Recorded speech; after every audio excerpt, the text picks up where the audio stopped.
Free Guy stars Ryan Reynolds, and he plays your typical run-of-the-mill generic character. You know, he wakes up in the morning, has his breakfast cereal, watches the news, goes to work, talks story with his best friend, goes home, sleeps, and basically starts the same cycle over and over again. Except Guy is a character in a video game, and not only that, he's a background character, meaning he really has no purpose in life, which is kind of sad. He's just there to kind of be like background scenery or someone for a real play to kick his ass, you know. So but then one day he kind of gains consciousness of who he is, and then that changes and alters the very fabric of the gaming world that he lives in. Now I love this movie so much, and there's so many reasons why. And you know, first of all, the cast. Ryan Reynolds, he's one of those guys that he kind of plays a variation of himself in every movie, you could say, and there's a very select few number of actors who do that and can pull it off, and Ryan Reynolds is definitely one of them.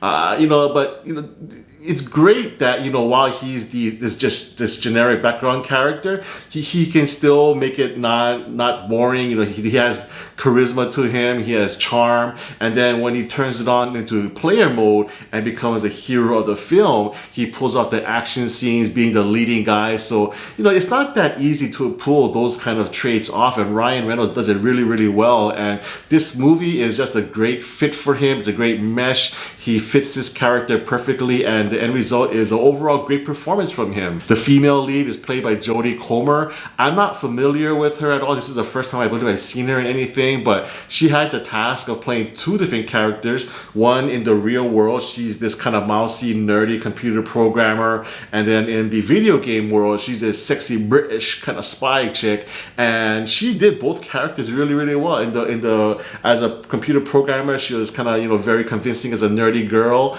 and then in the gaming world, she was sexy as hell, and you know, you could tell that, you know, she could really be this, you know, really cool spy chick. So, you know, I thought she did an excellent job. The rest of the supporting cast was excellent. Taika Waititi, he's one of those guys, whenever I just see him on screen, I just smile. I know there's gonna be great stuff coming from him. So he was perfect as the villain of the movie, as the game CEO. Lil Rel Howrey, who seems to be like in every movie nowadays, he's always fun to watch.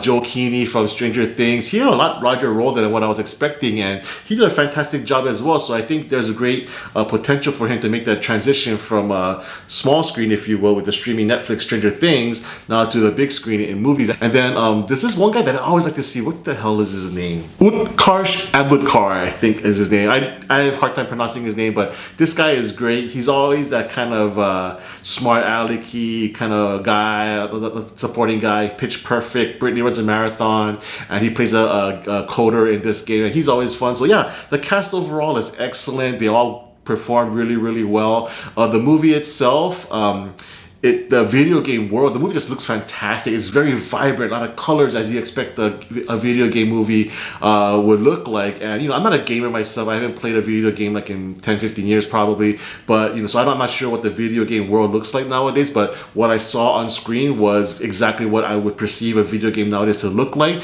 and the colors just popped out, the graphics, the CGI was really well done, and then there's actually a lot of, you know, action scenes in this movie too. I was very surprised to find out, and director Sean Levy, you know, he did a great job in just putting it all together in one fun package. There's also a great soundtrack to the film. The movie, you know, the songs that come on just kind of makes you bob your head, and it just adds to the really, really fun time. So yeah, this film is just super entertaining.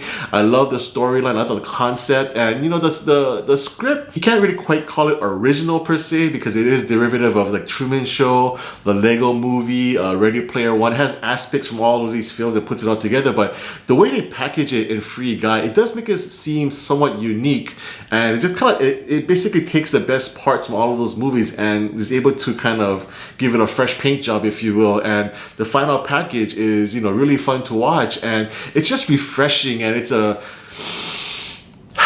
breath of fresh air to have a movie like this where it's not an intellectual property, it's not a franchise, it's not an established book or comic book, you know, so you don't really have any expectations going in. It's just all fresh data for your brain to just absorb, and it just made it a really fun time. Oh, I forgot to add a cameo. There's some great cameos in here. A few voice cameos only, and there's one in particular that I recognize right away, who happens to be a very good friend of Ryan Reynolds in real life, as I know it anyway. So it's fun to hear his voice in there, and I didn't realize it going in, but once I saw certain scenes in the film, I realized, oh, this must be a Disney film, because Disney intellectual properties making their appearance in the film in a really, really fun way. So keep an eye out for that too. So yeah, Free Guy, I just had a really great time with this movie. It's one of those traditional summertime flicks with a great cast, a big budget, a fun movie, and yet, it's not the deepest movie. It's not Shakespeare, James Joyce, or, one of those British independent films or anything like that. It's just but it's not shallow at the same time. It does have some depth. It has heart, romance, comedy, great action. So, it's not that easy to combine all these elements together into one effective package, and Free Guy definitely is that, and I highly recommend it. I'll watch it again. It's just a great time at the movies. So for me, Free Guy gets a 9 out of 10. Thanks so much for watching my review. If you like it, please give me a thumbs up. And if you haven't done so already, please subscribe to my channel, MC on Film, for more reviews in the future.